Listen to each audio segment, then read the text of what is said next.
Hi everyone, I'm here with Peggy Poon, and we'll have a nice interview to share with you about her experience.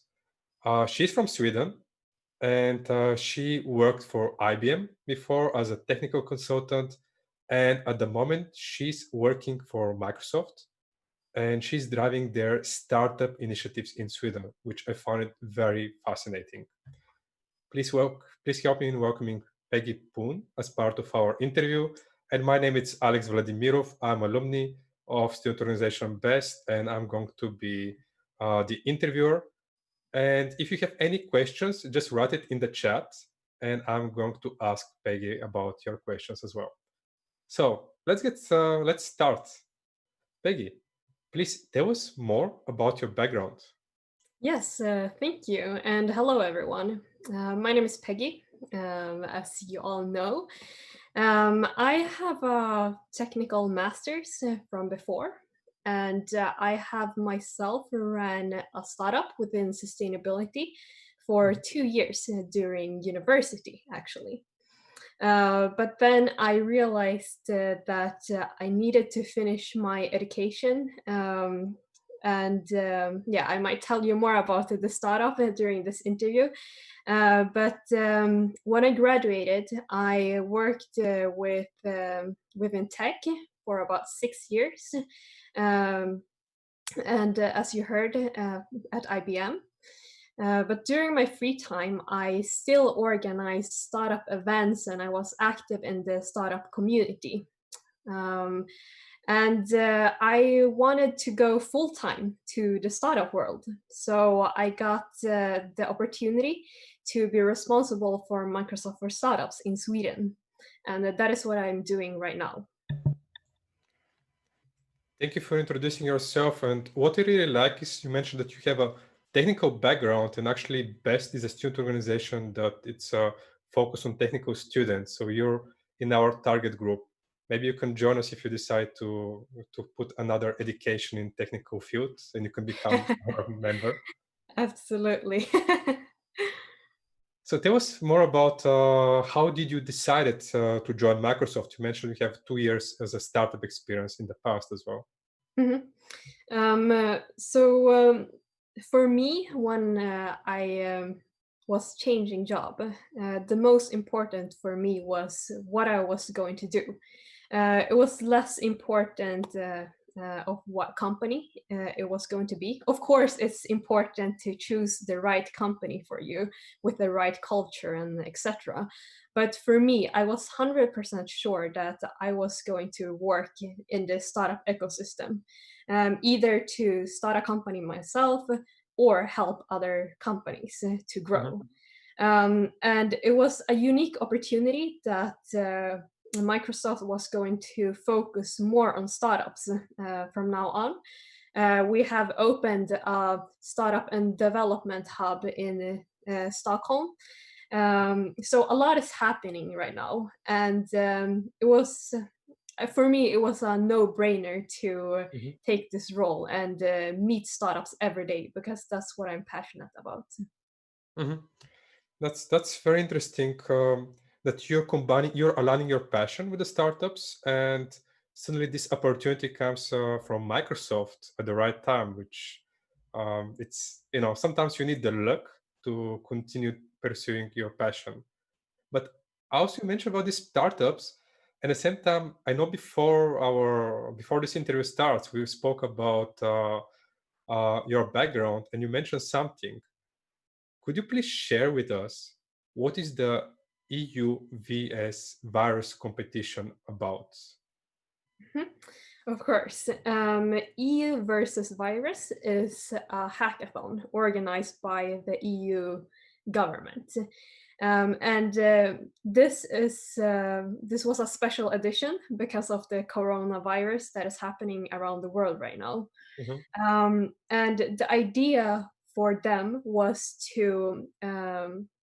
that the people should come up with solutions that would tackle COVID-19.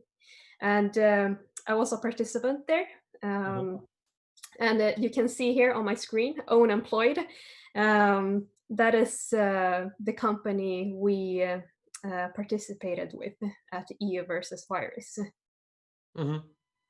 That's interesting. So you not only participated, you as well managed to form something after that competition, and I can see it's a very nice logo out there. Can you tell us about more this company? It's called Ownemployed, if it's Mhm. correct. Yes, exactly.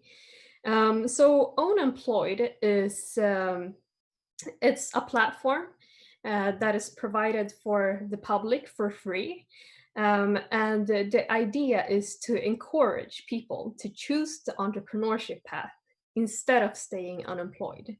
And it's an idea that came up from the high unemployment rate from COVID 19. Hmm. And as you know, I'm also passionate about entrepreneurship. I really think people should consider the way of becoming an entrepreneur. Hmm. So I wanted to create this platform to support others. I know from my own experience when I was an entrepreneur that the most important is to find a community where you can encourage each other to move forward.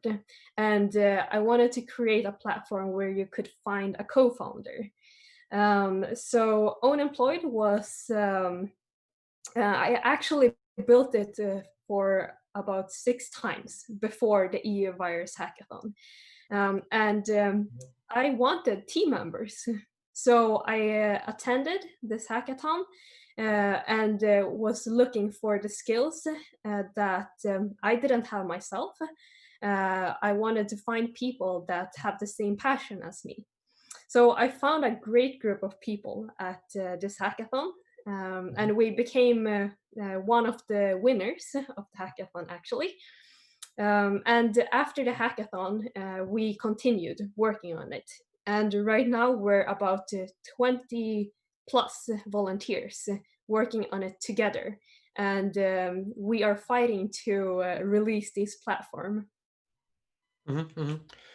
That's very inspiring. What you mentioned before, you tried to do it for 6 times. What Exactly. what was the reason that you didn't it didn't happen the first time? Mhm. You can share with us. Yes, absolutely. So when I built it the first time, it was not related to COVID 19. Hmm. It was a platform where you could connect to others. And at that time, it was about my own time. Hmm. Building a platform, it requires technical skills and it requires time. So for me, I yes, I'm technical, but I'm not that technical that I can build a whole platform myself.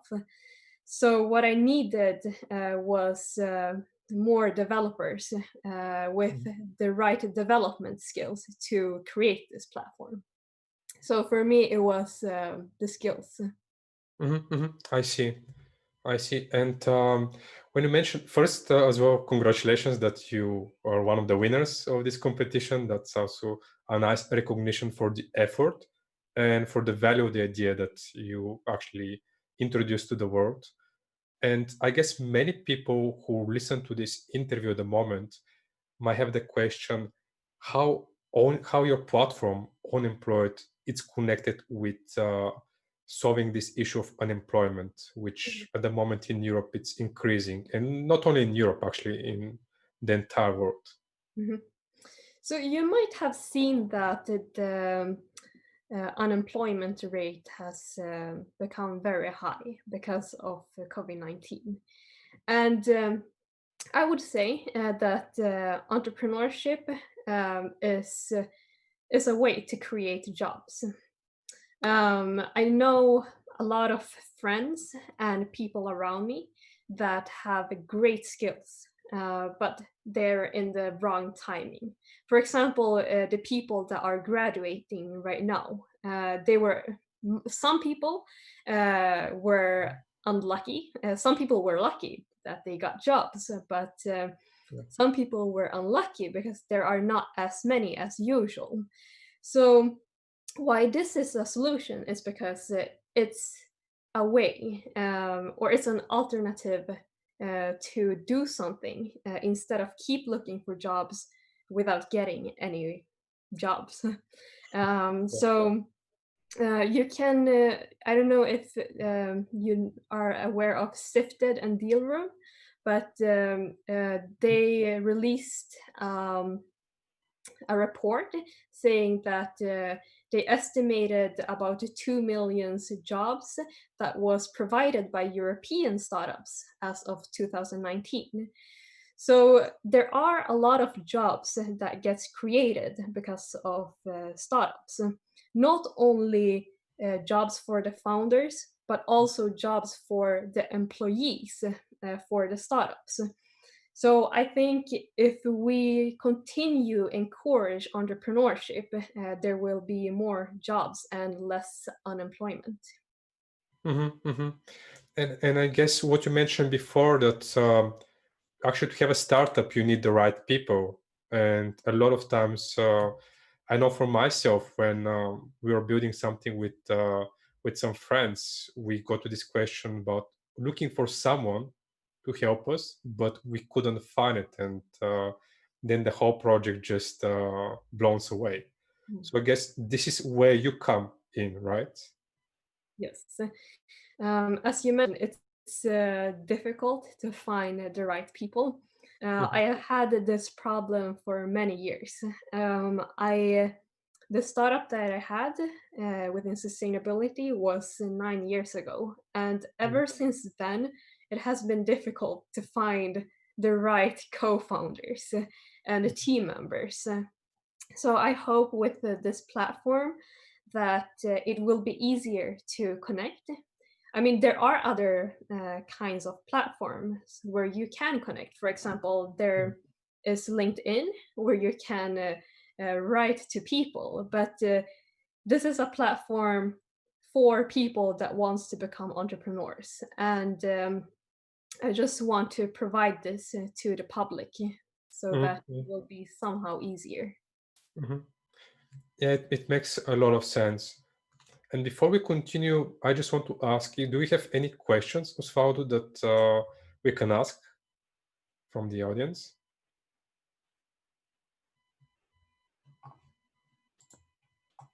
Because I have tons of questions, but as well, I want to give the opportunities for our audience as well to ask.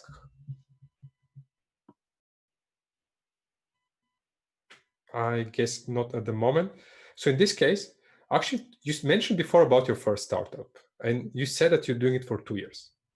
And I have this unusual question that come up to my mind, because I guess many people which listen to this interview, they're going to say, yes, I want to build something with other people, but how would I came up with an idea for this startup? Mhm. Can you share with us this startup 2 years that you ran it for 2 years? What was your idea generation? How did you decided that this will be the idea that you're going to work on? Mhm. Um, there are many different ways to try to find it, the idea that you will go for. It is difficult if you have absolutely no idea what area you should go for. But for me, sustainability was pretty new 9 years ago. Um, it was not as a hot topic as it is today, Mhm, but it was starting to get awareness. mhm, mhm, Um, and for me, I think sustainability is important, and it was something I was interested in. mhm, I wanted to do something where I could help the environment. mhm, So what I did, I actually had no idea what this idea was going to be. So I started to do marketing research. I mhm, went to a neighborhood and handled or I knocked on doors um, to ask them questions. What problems are they facing? And in Sweden, when you lived in that neighborhood, I found that people wanted to be sustainable, but they were a bit lazy, and they lived far away from the station where you separate material. Hmm. So the idea was that we provided a service where you could we gave a bag, and in this bag, they put all their recycling material in it, everything in the same bag. So plastic, paper, everything. That's Uh, horrible. It's not even sustainable, right? You yeah, just throw it away to the landline. yeah. Landfill. So the solution was that we picked this up with we got sponsored electrical bikes. So we picked Mhm. them up, and then we went to the station and sorted the material for them. And Mhm. in that way, we made sure that the right material came to the right bag. Yeah. So I would say if you have absolutely no idea on what uh, area you should go for, maybe try to think about what you would think is an interesting topic. Maybe retail, it can be sustainability, or it can be energy. Mhm. Think about an area and then try to find a gap, a problem to solve. And back then, I had to knock on doors, but today maybe you can send out forms to other people on internet. Mhm. Mhm. Yeah, I would say that internet provides us so much more benefits, but again, the excitement of this face-to-face connection with others, it can be challenging. And when you say, it sounds so fascinating that you actually knock on the doors to attract your customers. That's very brave. I mean, I want to congratulate you for that. And you know, and it makes me wonder: was this your biggest challenge in this startup, or which was another big challenge that you had when you're running it? Because while I'm asking this one, I'm thinking that many people who are watching this one now, they are already hooked up. They want to use website, found co-founder, and once they hear, oh, I need to knock on the doors, they would and you provide some solution to them.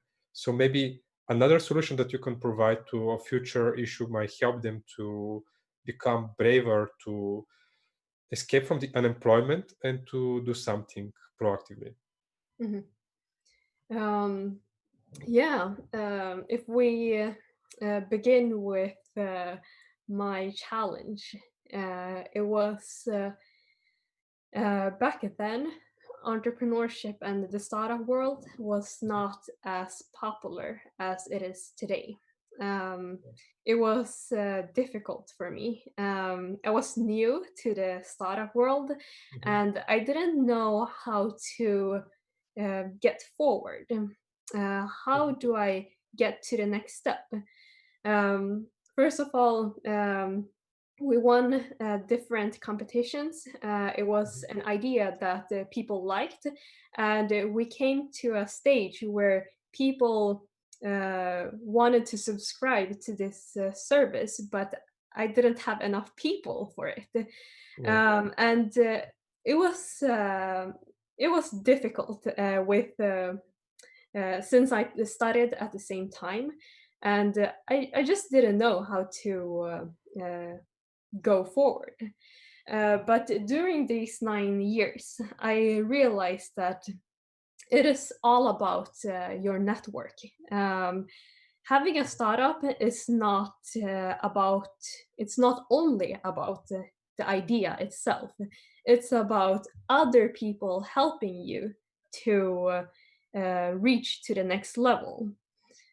For example, as a startup, you need investment. You need people that know other people.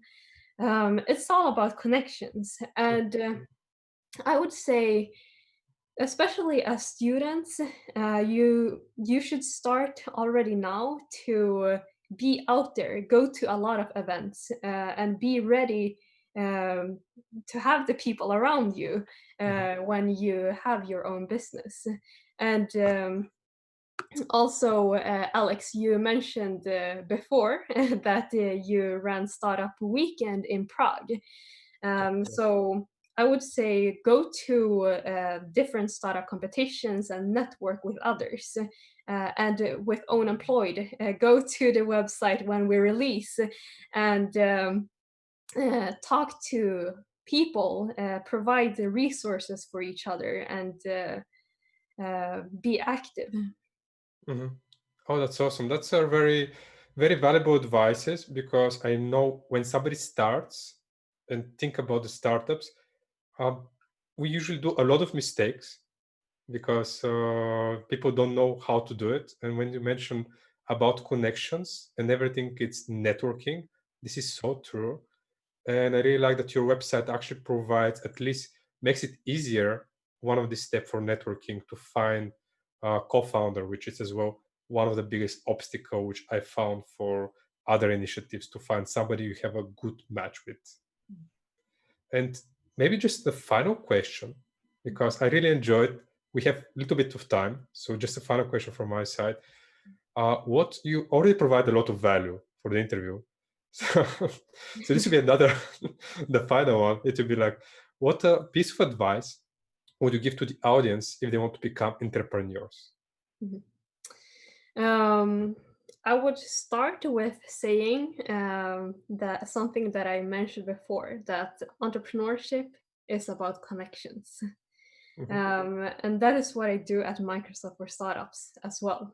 I create an ecosystem for startups and connect them with the right people to grow. mhm, So I would say, as I mentioned before, be out there and be active at events, and also think about mentorship. Where do you want to become, mhm, or where do you want to be in 5 years or mhm, 10 years? Find someone that can guide you there. Without someone guiding you, it can be more difficult to know what the steps are. mhm, So be open with your problems and tell people what these are and what you want to reach, because in that way you can get really good advice. mhm. Thank you, Peggy. I don't think we have more time, but for everyone who is watching this live stream interview, just to remind you, if you want to choose the entrepreneurship path and keep yourself up to date on when Peggy's new initiative is going to be online, the Unemployed platform, then please check out her website, ownemployed.com, and then you can subscribe there, and you know when you can benefit and find your future co-founder and make the world a better place and pursue your passion. It was a pleasure for me to facilitate this interview, and one more time I really appreciate our talk, Peggy. And yes, so we should do it one more time Yeah, the thank you next so in the much. next summit.